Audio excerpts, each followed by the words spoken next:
সুপ্রিয় দর্শক, আসসালামু আলাইকুম। রাজা আহমেদ সবাইকে স্বাগত জানাচ্ছি। তো স্ক্রিনে দেখতে পাচ্ছেন এক প্রবাসী ভাইয়ের সেলাইটা মোটামুটি শুকায় গেছে। তো আমি ওনার সম্পর্কে বিস্তারিত বলবো। তো এই ভিডিওতে আমি বলার চেষ্টা করব যে আমরা কি ধরনের সেলাই দিচ্ছি এবং এই সেলাইটা কতদিন পরে কাটা উচিত এবং অপারেশনের পরে বেল্টটা কিভাবে পরা উচিত। তো একে একে আমরা বলি যে আমরা কিন্তু সবথেকে আধুনিক যে পদ্ধতি সিঙ্গেল কিহোল, সেই সিঙ্গেল কিহোলের মাধ্যমে সার্জারিটা করাচ্ছি যাতে ফাইনালি আপনাদের আউটপুটটা অসাধারণ হয়। আর যেই স্টিচটা আমরা দিচ্ছি এটা কসমেটিক স্টিচ বলতে পারেন বা কসমেটিক, অনেক সময় বলেন যে কসমেটিক সেলাই। এটা আসলে বায়োডিগ্রেডেবল, অর্থাৎ মোটামুটি ২-৩ মাসের মধ্যে এই সেলাইটা অটোমেটিক অ্যাবজর্ব হয়ে যায়। আপনি যদি সেলাই নাও কাটেন কোনো সমস্যা হয় না। তবে ইন প্র্যাকটিক্যাল দেখা যায় যে সেলাইটা যখন দেওয়া হয় যেই দিন, তারপরে ১৫ থেকে ২১ দিনের মধ্যে আপনার স্কিনের সাথে স্কিনটা সুন্দরভাবে লেগে যায়। যখন লেগে গেল তখন কিন্তু কেউ আর সেলাইটা রাখতে চায় না। তখন কি করি, আমরা সেলাইটা খুলে নিতে বলি যেকোনো জায়গা থেকে, অথবা আমাদের কাছে থেকে আসলেও কিন্তু খুলে দিই। কিন্তু এই সেলাইটা কিন্তু কসমেটিক সেলাই। আপনি যদি এটা নাও খুলেন ২.৫-৩ মাসের মধ্যে অটোমেটিক মানে অ্যাবজর্ব হয়ে যাবে। পাট যেমন মাটির সাথে, যদি একটা পাটকে মাটির সাথে এইভাবে আমরা ডুবায় রাখি, তো ১ দিন, ২ দিন, ৫ দিন, ১০ দিন, ২০ দিন পরে দেখবেন ওই গোড়া থেকে পাট পচে উঠে চলে আসবে। ঠিক এরকমই ঘটনাটা ঘটবে। আপনি যদি সেলাই নাও কাটেন, যেহেতু কসমেটিক সেলাই বায়োডিগ্রেডেবল, এইটা অটোমেটিক খুলে খুলে পড়ে যাবে। তো কেউ আসলে অতদিন ওয়েট করে না, যেহেতু ১৫-২০ দিনের মধ্যে চামড়ার সাথে চামড়া লেগে যায়, শুকায় যায়, আমরা সেলাইটা খুলে দেওয়ার কথা বলি। সো আমরা সবথেকে আধুনিক যে সেলাই সেটাই কিন্তু দিচ্ছি এবং আধুনিক যে পদ্ধতি সিঙ্গেল কিহোল সেটাই কিন্তু করে দিচ্ছি। তৃতীয়ত হচ্ছে যে অনেকে বলেন যে ভাই বেল্ট আমি কিভাবে ইউজ করব। তো দেখেন, আপনার অপারেশনের প্রসিডিউরের উপর ডিপেন্ড করবে যে বেল্ট আপনাকে কতদিন পড়তে হবে। তবে অবশ্যই আপনাকে বেল্ট পড়তে হবে।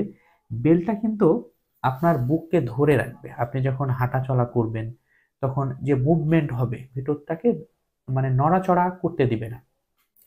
কাঁচা অবস্থায় যদি কোনো শরীরের কোনো অংশ কাঁচা অবস্থায় যদি বেশি নড়াচড়া খায় তাহলে কি হয় বলেন তো? কাঁচা অবস্থায় নড়াচড়া খেলে কিন্তু ওই জায়গাটা শুকাবে না এবং এই যে না শুকানো একসময় ইনফেকশন হয়ে যেতে পারে।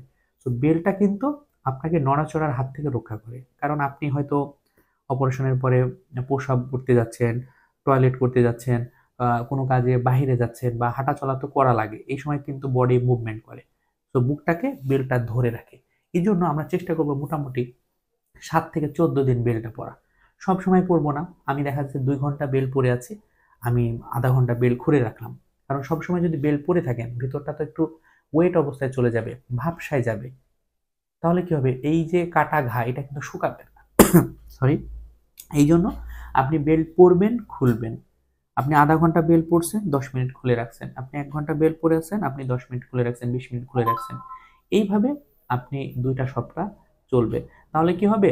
ওই মুভমেন্ট করতে গেলে যে ভিতরে প্রেশার পড়তো সেটা পড়লো না। আবার আপনার জিনিসটাও ভালোভাবে শুকায় গেল। সো এই ব্যাপারগুলা কিন্তু আপনাকে মাথায় রাখতে হবে। অনেক গাইনোকমেশিয়া পেশেন্ট আছেন যে অপারেশনের পরে শুধুমাত্র বেল্ট ম্যানেজমেন্ট বা কিভাবে চলতে হবে, হ্যাঁ, উঠা-বসা করতে হবে, কোন নিয়মে চলতে হবে, কি খেতে হবে, না খেতে হবে, এই ব্যাপারগুলো না জানার কারণে ইনফেকশনের মধ্যে পড়ে যায়। এইজন্য অবশ্যই আমার কাছ থেকে জেনে নিবেন আগে পরে কি করতে হবে এবং দেখেন প্রত্যেকটা পেশেন্টকে কিন্তু আমি গাইড করি। এই যে ২ মাস আগে, ৬ মাস আগে যাদের অপারেশন হয়েছে, ১০ দিন আগে, ৫ দিন আগে, ২ দিন আগে যাদের অপারেশন হয়েছে, প্রত্যেকটা পেশেন্ট কিন্তু আমার সাথে কানেক্টেড। সবসময় হোয়াটসঅ্যাপে যোগাযোগ করছে যে ভাই কিভাবে কি করতে হবে। ইভেন যে ভিডিওটা আপনি দেখছেন স্ক্রিনে, উনি কিন্তু প্রবাসী। উনার অপারেশনের মোটামুটি ১৮-২০ দিন হয়ে গেছে। উনি কিন্তু আমার সাথে যোগাযোগ করছে, এই যে ভিডিও ফুটেজ পাঠাইছে।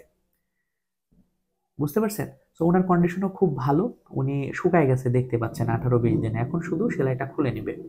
আর উনি বেল্ট বেশি পড়েছে এইজন্য কিন্তু দাগ, দাগ হয়ে গেছে। বেল্টের প্রেশারটা বেশি। বেল্টের প্রেশার এত দেওয়ার দরকার নেই। নরমালি পড়বেন, খুলবেন, পড়বেন, খুলবেন। বেল্টের প্রেশারের জন্য কিন্তু উনার দাগটা বেশি দেখা যাচ্ছে। তো দর্শক, গাইনোকমেশিয়া নিয়েই কথা বলি।